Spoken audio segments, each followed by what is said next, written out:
এলোমেলো চুল, চোখের জল আর বুকে কষ্ট নিয়ে খাটে পড়ে আছে ফুল। পুরো বিছানা কুকড়ে গেছে, সে উঠতে পারছে না ব্যথায়। স্বামী নামক লোকটা পাশে বসে সিগারেট টানছে আর চোখে ফুলকে বারবার দেখছে। ফুলকে এই অবস্থায় দেখে বা ফুলের চোখের পানি দেখে তার বিন্দুমাত্র দয়া হচ্ছে কিনা জানা নেই, কিন্তু ফুলের এমন শরীরের গঠন দেখে তার কামনা ক্রমশ প্রখর হচ্ছে।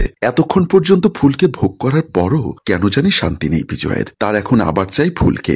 এক রাত নয়, প্রতিটা রাতে চাই বসে যে বসে আছে ফুল। পর্নে একটি 3 পিস, লম্বা চুলগুলো সুন্দর করে বাঁধা। পর্নে বেশি ভারী গহনা নয়, বরং ছোট্ট একটা কানের সোনার দুল, সোনার চেন আর হাতে চিকন দুটা চুড়ি। বিয়েতে শ্বশুরপক্ষ যে তাকে গহনা দেয়নি তা কিন্তু নয়। কিছু সময় আগেও ফুল লাল গোল্ডের রঙের কাতান শাড়ি আর গা ভর্তি সোনায় আবৃত ছিল।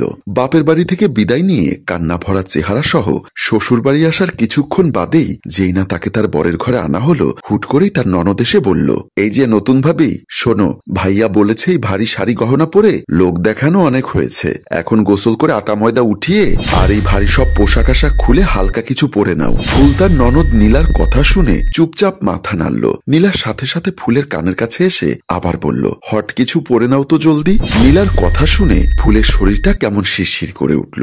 এটা কি বলল তার ননদ? নিমেষেই নীলা ভ্রুকুচকে হাসতে হাসতে রুম থেকে বের হয়ে গেল। ফুল বেশ অবাক, সাথে বাসর রাতে সে কি করবে তার সাথে তাই নিয়ে টেনশন। তার উপর ননদের এমন কথা। সে ননদের কথা মতো কাপড় পাল্টাতে ওয়াশরুমের দিকে চলে যায়। খাটে বসে রীতিমতো কাঁপছে বেচারি। এর মাঝেই বুঝতে পারল কেউ ঘরে ঢুকছে। ফুলের বুঝতে বাকি রইল না এটা তার স্বামী। ফুল চোখ তুলে যেই না তার দিকে তাকালো, ফুলের চোখ জোড়া যেন নিমেষেই পরম শান্তি পেল। পাবেই না বা কেন, এত সুদর্শন একজন পুরুষ তার সামনে, আর সে কিনা তারই স্বামী। প্রেমে পড়ে গেছে ফুল এক নিমেষেই। লাভ এট ফার্স্ট সাইট যাকে বলে আর কি। নিষ্পলক ভাবেই তাকিয়েছিল ফুল তার স্বামীর দিকে কিছুক্ষণ। তারপর হুট করে এই বাড়ি আসার আগে দাদির শেখানো কথা মনে পড়ে যেতেই ফুল খাট থেকে নেমে যায়। ধীর পায়ে স্বামীর পাশে গিয়ে তাকে সালাম করলো। তাৎক্ষণিক বিজয়ের হাত গেল নিজের প্যান্টের পকেটে। ওয়ালেটটা বের করে নিল সে। তারপর ফুলকে কিছুটা টেনে উঠিয়ে ওয়ালেট থেকে 1000 টাকার 5টা নোট, মানে 5000 টাকা বের করে ফুলের হাতে দিল। ফুল অবাক অবাক চোখে সে তার স্বামীর দিকে চেয়ে আছে আর ভাবছে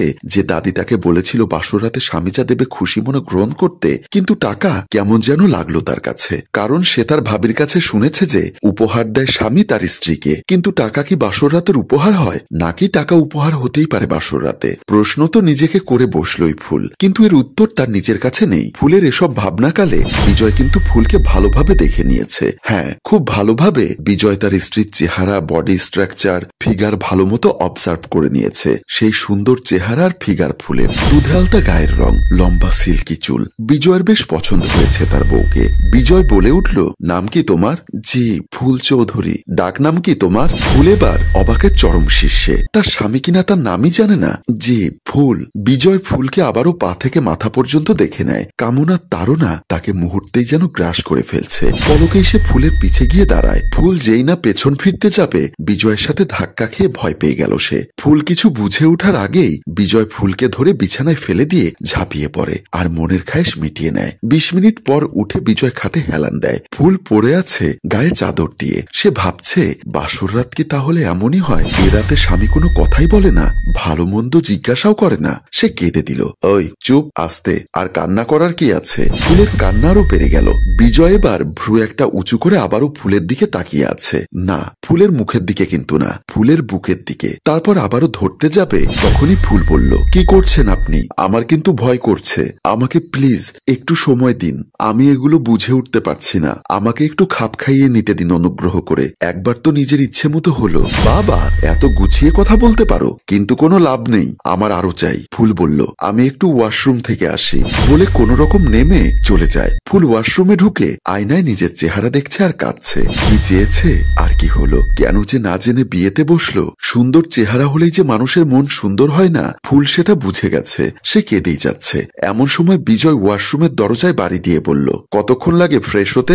বের হ বলছি, না হলে কিন্তু আমি দরজা ভেঙে ভিতরে ঢুকে যাব। বের হ বলছি, আমার দেহের ক্ষুধা মেটাতে হবে। এ শুনে কার কথা? ফুল ভীষণ ভয় পায়, তবুও সে কেঁদে যাচ্ছে, কিন্তু দরজা খোলার সাহস করতে পারছে না। সে চোখ বন্ধ করে থাকে। পরক্ষণে ভাবলো এখন না গেলে সে আরো অবস্থা খারাপ করবে। সে ভেবে দরজা খুলে দেয়। দরজা খোলার সাথে সাথে বিজয় তাকে টেনে আবার বাসর ঘরে নিয়ে গেল। তখন থেকে এ রুমে খাওয়া দাওয়া। আমি বের হতে পারলাম না রুম থেকে। বেশ নির্যাতন চলেছে শরীরের উপর। তারপর বিজয়কে ঘুমিয়ে রেখে সে কোন রকম বিছানা থেকে উঠে আসে। শাশুড়ি মা না রান্নাঘরে কাজ করছে, আর ফুল পাশে গিয়ে দাঁড়িয়ে বলল, মা আমিও হেল্প করি। না বৌমা, তুমি কেন কাজ করতে যাবে? এ বাড়িতে এসেছো মাত্র 3 দিন হলো।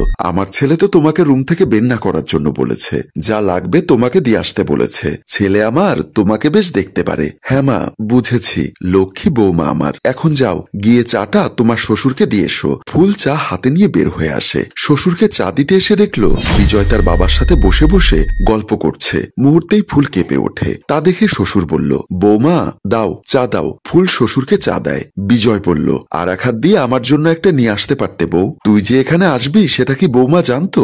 যাও বৌমা, বিজয়ের জন্য আর একটা চা নিয়ে এসো। ফুল সেখান থেকে চলে যায়। রুমে আসতেই বিজয় ফুলকে পেছন থেকে জড়িয়ে ধরে বলল, তোমার ভেতরে এত নেশা কেন? তোমাকে বারবার কাছে টানতে ইচ্ছা করে। ফুল এবার ফিরে বলল, সব ঠিক আছে, তবে আপনি কি জানেন স্বামী স্ত্রীর সম্পর্ক কাকে বলে? আপনি আমার সাথে যে ব্যবহার করেন তা হলো পতিতাদের সাথে করা হয়। আমাকে আপনি যখন চাইবেন পাবেন, তাই বলে এমন পশুর মতো করে না।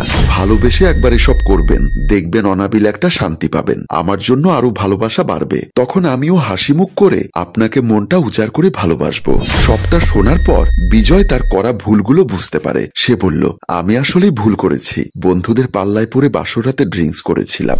মূলত সেই জিনিসটাই আমাকে মানুষ থেকে পশু হতে বাধ্য করেছে। আমি তোমাকে কথা দিচ্ছি, ভবিষ্যতে এমনটা আর করব না। তোমাকে অনেকটা ভালোবাসবো। তুমি না চাইলে এমন কিচ্ছু করব না। ফুল খুশি হয়ে বিজয়কে জড়িয়ে ধরে আর কপালে একটা চুমু দেয়। বিজয় আবারও আদর করতে যাবে, এমন সময় ফুল বলল, এই কি করছো? দরজাটা তো লাগাও। এখানেই হাসি খুশি এবং ভুলের অবসান ঘটিয়ে আমাদের গল্প শেষ হয়। সম্মানিত ভিউয়ার্স, বউকে ভোগের পণ্য নয়, বরং ভালোবাসতে শিখুন। স্বামী স্ত্রীর সম্পর্ক হতে হবে খুবই নমনীয়। একজন স্বামীকে অবশ্যই স্ত্রীর মন মানসিকতা বুঝতে হবে। সুখী হোক সকল পরিবার। গল্পটির ভাবনায় হাশেম রাজু, পরিচালনায় রেজাউল কবির চৌধুরী ও প্রযোজনায় এফ এ নয়ন চৌধুরী। গল্পটি ভালো লাগলে লাইক, কমেন্ট এবং শেয়ার করে অন্যকে দেখার সুযোগ করে দিন। ধন্যবাদ।